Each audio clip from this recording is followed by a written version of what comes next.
You searched for how to buy shares of Infotel SA.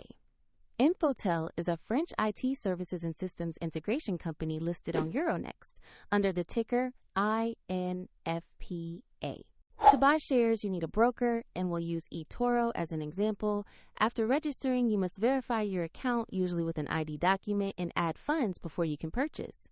Use the platform search box and type the ticker INF.PA to find Infotel's listing. Then select the matching result to open the stock page.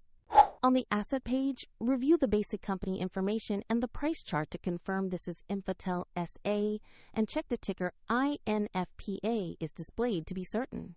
To invest, click the Trade or Buy button. Enter the amount to invest, review the order details, and confirm the order. If the market is closed, the order may execute when it reopens, and the platform will prompt you to add funds if your balance is insufficient. Your open position will appear in your portfolio where you can monitor it, and you can find the eToro link in the description if you want to explore the platform further.